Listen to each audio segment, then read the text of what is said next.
Hi, Chuck here again. I wanted to show how to repair a receiver where you have the antenna damaged on it. I had a crash where one of the antennas on my D4R was just ripped out, and it ripped off the socket on the board as well, and I soldered it as best as I could. And if you take a look, I soldered it down as best as I could to the existing metal on the printed circuit board, but the socket is a little bit distorted. I think it has some plastic underneath it that may have melted when I tried to solder it, but I was able to get it working and tested. And so what you're going to need to do is, once you can, if you can do this micro soldering job, the way you test it is use a multimeter that has a continuity tester. So I have my meter here. It's set on continuity. Let me see, get these wires out of the way here. Sorry about that. Just want to do a close-up shot here, so it's kind of big. So I have it set on continuity, and if I touch the leads together, I'll get a tone. Now, if you don't have continuity, you can use the resistance. It won't give you a tone, but at least you'll be able to tell if there's any resistance or not. But in any case, so if I touch these together, just to be sure that the tester is working, what I can do is I can check the inner and outer portions of the socket to verify that I have the soldering job correct. So the outer ring of the socket is going to be the same as the outer shielding of the other socket. So what I can do is I can contact the outer shield of the existing antenna and touch the outside ring and get a tone. So here we go, 1, 2, 3. So I have soldered that back correctly, but the inner ring, the only way to be able to test it is to know what trace is being used on the board. And in this case, there's a little solder blob right here that's the actual contact for the inner portion of this socket right here. So if I touch this side solder right here, and if I touch the outer ring, I should not get continuity. So I do not have continuity by touching the sides.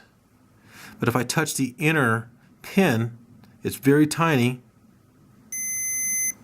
I get the tone. So I'm sure that I have soldered this back correctly, even though it's ugly and it's not sitting flush with the board, but that's the best I could do. And what I've done is I've gotten some replacement antennas. You can order these, and this does say 2.4 G on it, but the frequency of the radio, so with the frequency of the radio, and specifically the 5.8 G, what you want to do is make sure that the antenna is the correct length. Now, there's some calculations you can do to figure out what the correct length is for these, and I believe that the correct calculation is measured out to about 32 millimeters. But if I take the existing antenna and measure it, what I find is that the existing antenna is approximately, let me get this closer, is approximately about 34 or 34.5 millimeters long. So, let me get this in shot here, sorry about that. So if I measured the existing antenna, it measures out to, like I said, about between 33 and 34 millimeters long. So what I want to do is make sure that the replacement antenna is of similar length. Now, I could go ahead and make the existing antenna 32 millimeters, but what I want to do is match the existing antenna. So when you get the antennas that you purchase, and I bought a 10 pack for, I don't know, I can't remember. I'll put a link in the description. I bought a 10 pack for about $3 or $4 maybe, and they don't come pre-measured or pre-cut. So what you're going to have to do is take your new antenna and measure out what the length is. Now what I do is I will make it probably slightly longer than 34 millimeters, and I'll cut it back at the end to match. But I'll take my caliper and just set it at approximately 34 millimeters right here, and I'll grab my antenna and just mark it where 34 millimeters is. So what you want to do is just kind of get this outer sheath of the antenna just scored, because you don't want to cut all the way through. So what I'll do is I'll just put the knife on it and just kind of give it a little bit of a turn just to score the outer portion of the insulating material. And once you get it scored, you can start it by either just using your knife and try to peel it back a bit, or just pull on it if you get a good enough score on it. So I got it scored now, and I'll just go ahead and use my fingernail and try to pull back the plastic insulating material. And so once you get that going, you'll be able to expose the braided shielding beneath it. So let me just kind of get this going right now. I'll just pull it back a bit with my fingernail, and you'll start to see the braided shielding underneath. And so once you get that braided shielding exposed, I found that the easiest way to really get this going is just get a needle and just kind of take a couple strands out and just start snapping these little strands on the side of the shielding until you can get it all sort of broken apart, but don't poke the inner wire. But so you can see I'm starting to fray the metal shielding around this, and take your time. I'm trying to rush through this right now just to demo this for the camera.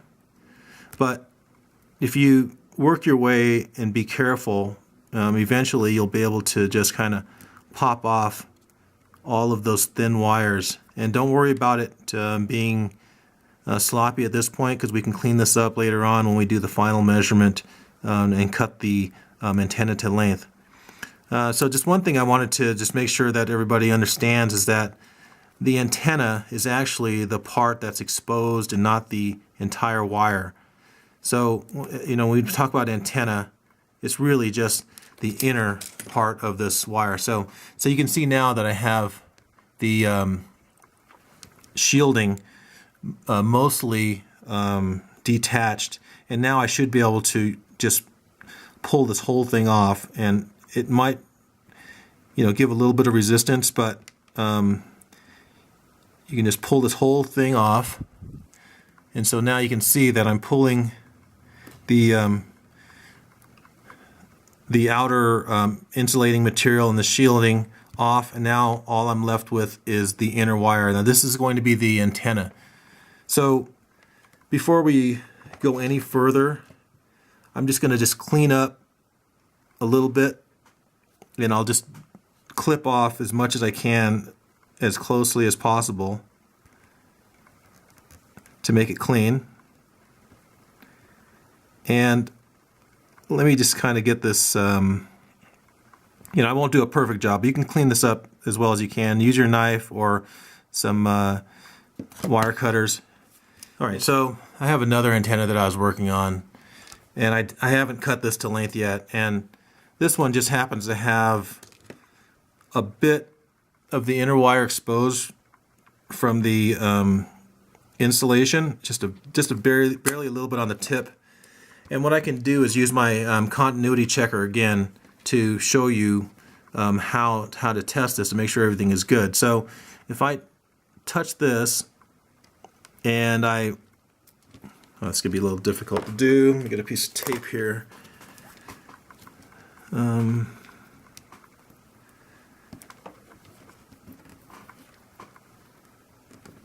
Yeah, so here we go. Should be good enough. All right.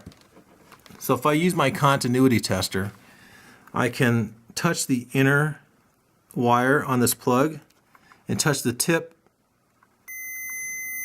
So I'm sure you hear that tone. I hope you hear that tone. So that's the inner wire. So that's where you want to do the testing.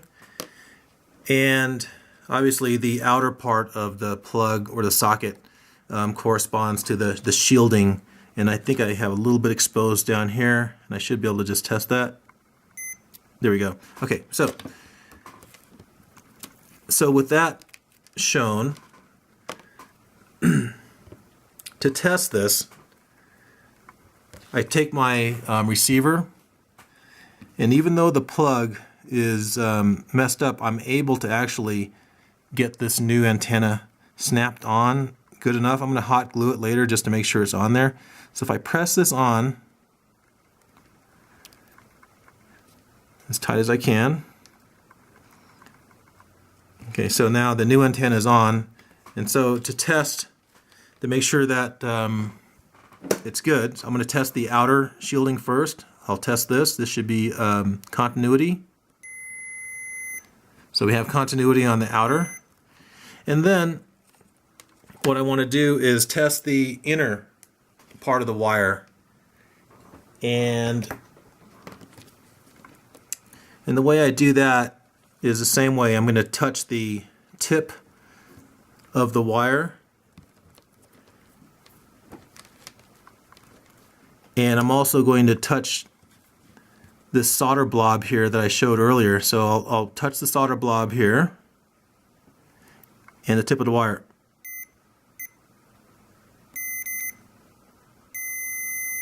So now I'm sure that my repair is good, my soldering job is good, and the new antenna is contacting the inner pole and the outer part of the socket.